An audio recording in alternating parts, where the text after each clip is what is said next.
All right, so for this video, you need to find the blank periodic table in your notes packet.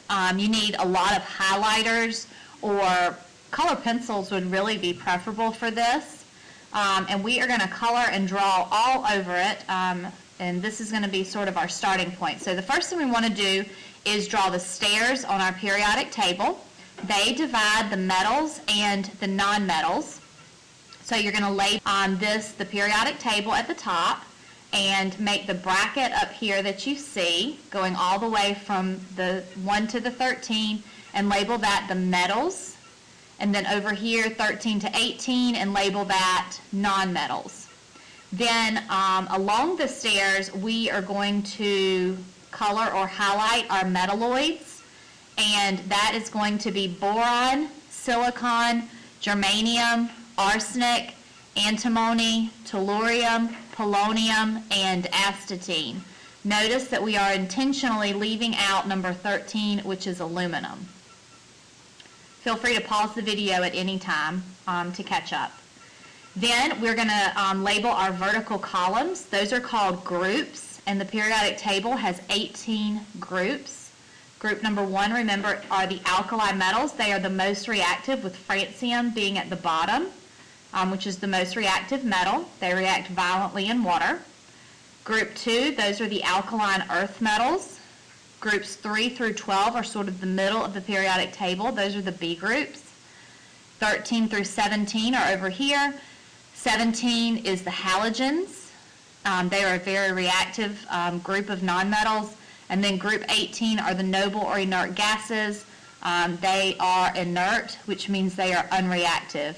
We said in earlier videos that they are stuck up. They're like the nobility of the periodic table. They don't intermingle or react with the peasants. So that's group 18. Then the periodic table has 7 periods. Those are the horizontal rows.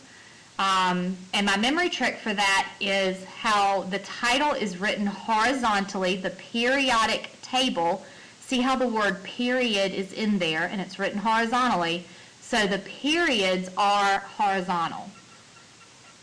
Then as we move down, we have this little subsection here, and this is like a fold out, kind of like an accordion that fits right here in group 3, and that's called the lanthanide and the actinide series. The lanthanide series is in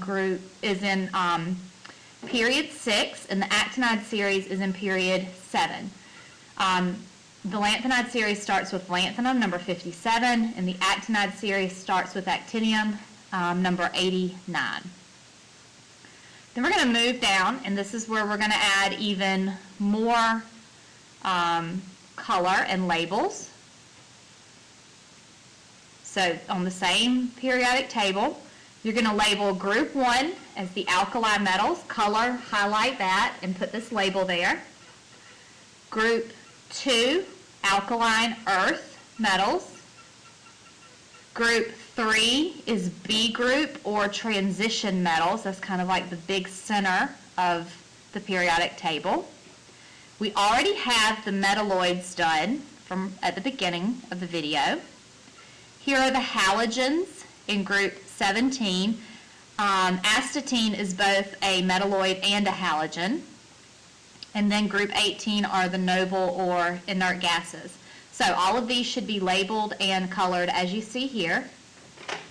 And then down at the bottom we have where we're going to color and label the lanthanide series and the actinide series, starting with lanthanum and actinium. At the bottom of your periodic table, I want you to write that the groups are vertical columns. Draw an arrow to remind you what the word vertical means.